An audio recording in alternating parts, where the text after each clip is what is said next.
right? Okay.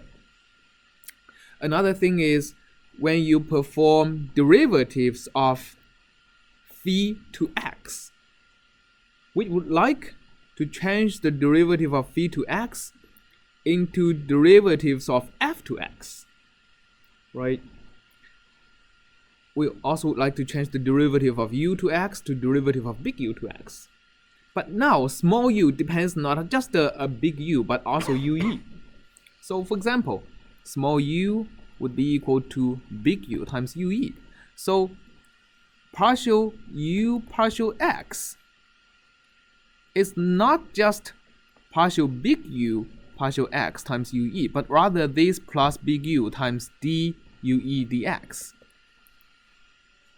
Right? You don't have to do this for the y derivatives because ue does not depend on y. But for any of the x derivatives, you have to consider the effect of ue.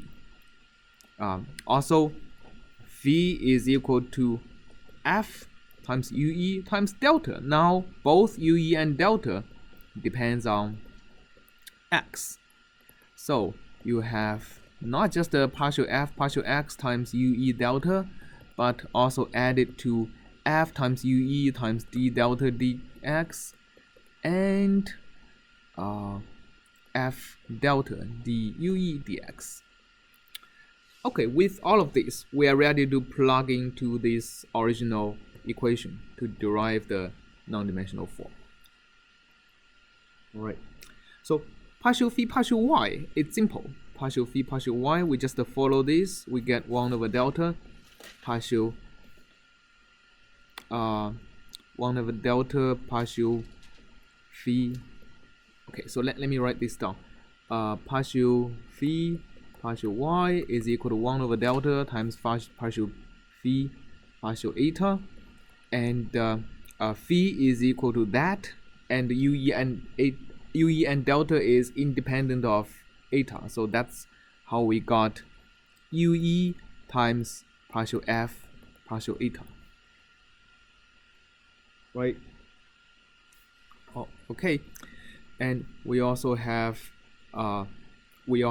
partial u partial x. So partial u partial x.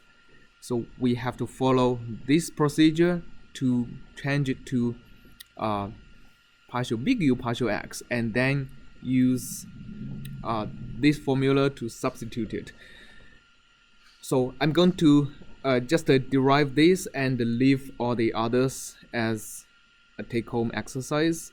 So this is going to be partial big U partial x times ue plus big U due dx, which is the same as due dx, right? Yes? I don't see why it's fine.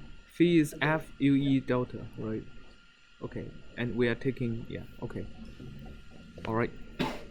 So this, and we are going to change this term into derivatives of xi and eta.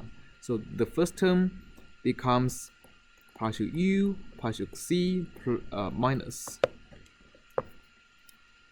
minus eta over delta d delta over dx times partial u partial eta plus, just going to write it, this whole thing times ue plus big U times due dx. So this term now is fully written as the non-dimensional form, both in its dependent variables and independent variables.